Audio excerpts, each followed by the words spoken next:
दोस्तों जब भी सैमसंग का अल्ट्रा फोन इंट्रोड्यूस होता है तो एक फोन नहीं आता है बल्कि एक एक्सपेक्टेशन सेट होती है। अल्ट्रा का मतलब होता है सैमसंग का बेस्ट पॉसिबल वर्जन, लेकिन गैलेक्सी S26 अल्ट्रा के साथ एक चीज क्लियरली फील होती है। इस बार सैमसंग सिर्फ अपग्रेड नहीं दे रहा है बल्कि अपनी पुरानी स्ट्रेटजी को रीथिंक कर रहा है और इसी वजह से ये फोन काफी लोगों के लिए एक्साइटिंग भी होगा और कुछ लोगों के लिए कंफ्यूजिंग भी। सबसे पहले बात कर लेते हैं परफॉर्मेंस और पावर की, क्योंकि अल्ट्रा का नाम यहीं से जस्टिफाई होता है। Galaxy S26 ultra globally Snapdragon 8 elite gen 5 के साथ मिलने वाला है, जो हैवी गेमिंग, एआई फीचर और लॉन्ग टर्म यूजेस के लिए डिजाइन किया गया है। डेली यूज में फोन फास्ट फील होगा, मल्टीटास्किंग स्मूथ होगी और फ्यूचर एंड्रॉइड अपडेट के साथ भी परफॉर्मेंस स्टेबल रहने वाली है। लेकिन असली ट्विस्ट इस बार फिर नॉन अल्ट्रा मॉडल के साथ देखने को मिलेगा। गैलेक्सी S26 और S26 प्लस में एक्सिनोस का 2600 चिपसेट देखने को मिलेगा, जो कि वर्ल्ड का पहला 2nm स्मार्टफोन प्रोसेसर माना जा रहा है। और इंटरेस्टिंग चीज यह है कि क्वालकॉम भी अपने 2nm चिपसेट के लिए सैमसंग के साथ कोलैबोरेट कर रहा है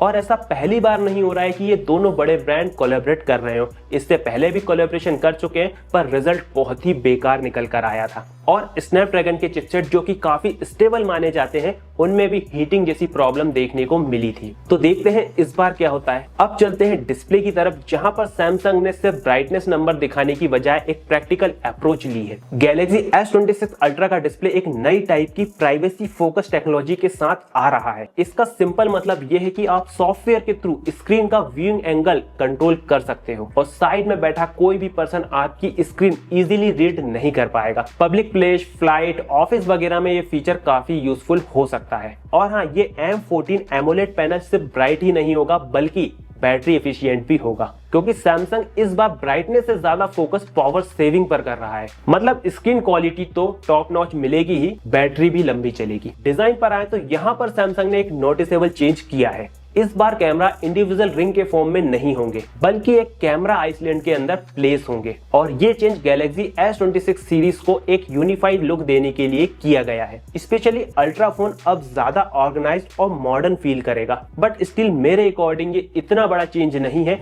जो हर बार डिजाइन में हल्का फुल्का चेंजेस ब्रांड करते हैं वही इसको बोला जा सकता है। डिजाइन के बाद जो सबसे ज्यादा सरप्राइजिंग है वो है इसकी बिल्ड। सैमसंग इस बार टाइटेनियम को छोड़कर फिर से एल्यूमिनियम फ्रेम पर आ रहा है और ये डिसीजन आपको थोड़ा शॉकिंग लग सकता है, क्योंकि टाइटेनियम को अल्ट्रा की प्रीमियम आइडेंटिटी माना जाता था। लेकिन इस चेंज का एक बड़ा फायदा ये है, फोन का वेट अब नोटिसेबली कम हो जाएगा, ग्रिप बेटर होगी, डेली यूज में फोन ज्यादा कंफर्टेबल लगेगा और कहीं ना कहीं ब्रांड के लिए कॉस्ट इफेक्टिव भी होगा। और अगर यहाँ पर आप देखते हो तो सैमसंग एप्पल की स्ट्रेटजी फॉलो करता हुआ दिखता है, क्योंकि सबसे पहले एप्पल ने आईफोन में टाइटेनियम लाया था तो सैमसंग ने भी अपने फोन में टाइटेनियम ले आया था। इस बार से आईफोन एल्यूमिनियम फ्रेम पर आए हैं तो सैमसंग भी वापस से एल्यूमिनियम पर आ गया है। अब सैमसंग के अल्ट्रा फोन की बात हो रही है तो S पेन की बात ना हो कैसे हो सकता है। और इस बार भी सैमसंग ने S पेन के साथ थोड़ा बदलाव किया है। S पेन का डिजाइन अब थोड़ा राउंड हो गया है और उसकी प्लेसमेंट भी हल्की सी चेंज की गई है। अब आप इसे किसी भी एंगल से घुसा नहीं पाओगे,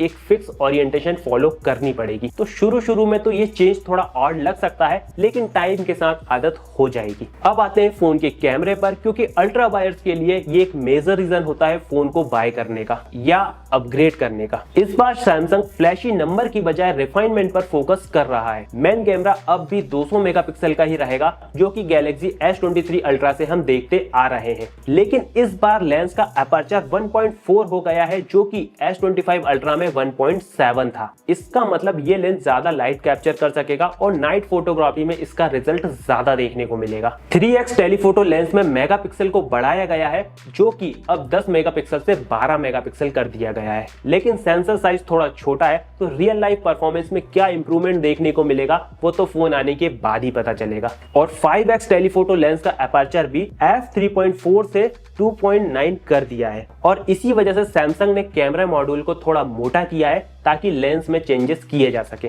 बाकी एक बहुत इंपॉर्टेंट और अंडररेटेड अपडेट आता है। गैलेक्सी S26 सीरीज में आप डिफॉल्ट पर 24 मेगापिक्सल पर फोटो क्लिक कर पाओगे, जो कि पहले 12 मेगापिक्सल पर क्लिक होती थी और ये सेम चीज हमें आईफोन में देखने को मिलती है। और ये change day to day photography में क्लियरली नोटिस होगा। स्पेशली पोर्ट्रेट और लैंडस्केप मोड पर। वीडियो की बात करें तो यहाँ पर भी सैमसंग सीरियस हो चुका है। S26 अल्ट्रा में प्रोफेशनल ग्रेड वीडियो कोडेक का सपोर्ट आने वाला है, जिससे क्रिएटर हाई क्वालिटी वीडियो अपने फोन से रिकॉर्ड कर पाएंगे। साथ ही सैमसंग अपनी पुरानी येलोइश स्किन टोन के इशू को भी नए इमेज प्रोसेसिंग पाइपलाइन के थ्रू इंप्रूव कर रहा है, जिससे फोटोज और वीडियोस थोड़ी ज्यादा नेचुरल लुक करेंगी। और साथ ही लेंस फ्लेयर को कम करने के लिए कैमरा लेंस पर एक नई टाइप की कोटिंग देखने को मिलेगी। सॉफ्टवेयर की बात करें तो सैमसंग की गैलेक्सी S26 सीरीज में One UI 8.5 देखने को मिलेगा, जो कि फिलहाल की कंडीशन में बीटा टेस्टिंग में अभी हम यूज कर पा रहे हैं, जिसमें बहुत से नए फीचर को ऐड किया गया है। पर गैलेक्सी S26 सीरीज में भी कुछ एक्सक्लूसिव फीचर देखने को मिलेंगे, जो कि स्टार्टिंग में S26 में ही आप यूज कर पाओगे। सैमसंग अपने असिस्टेंट बिक्सबी को भी फाइनली एक प्रॉपर AI अपग्रेड दे रहा है। अब बिक्सबी सिर्फ कमांड फॉलो करने वाला असिस्टेंट नहीं रहेगा,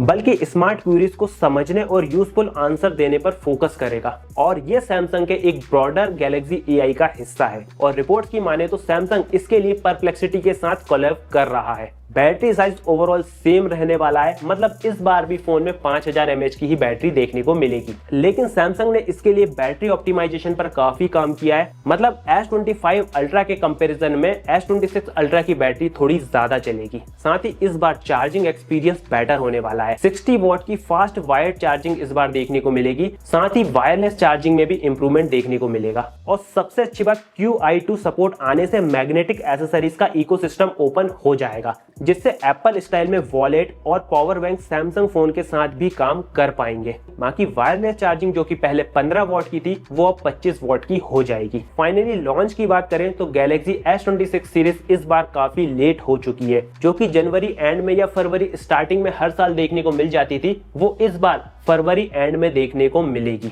और प्राइस पर आए तो प्राइस इस बार थोड़ा इंक्रीज देखने को मिलेगा, जो कि न्यू चिप टेक्नोलॉजी और AI फीचर को देखते हुए सरप्राइजिंग नहीं है। और रैम प्राइस वैसे भी पहले से काफी ज्यादा बढ़ चुके हैं, और पुराने फोन पर प्राइस बढ़ता हुआ देखकर आपको ये पता चल भी गया होगा। तो फोन का प्राइस बढ़ना इवेंचुअली लॉजिकली भी है। बाकी एंड में बात ये नहीं है कि गैलेक्सी S26 अल्ट्रा पावरफुल होगा या नहीं, क्योंकि वो तो हमेशा होता ही है। असली क्वेश्चन ये है कि सैमसंग के ये चेंजेस अल्ट्रा फोन को ज्यादा प्रैक्टिकली और फ्यूचरिस्टिक फोन बना पाएंगे, या फोन अपनी पुरानी अल्ट्रा आइडेंटिटी से दूर जा रहा है। कमेंट सेक्शन में जरूर बताना। वीडियो अच्छा लगा हो तो लाइक शेयर सब्सक्राइब कर देना। मिलते हैं नेक्स्ट वीडियो में।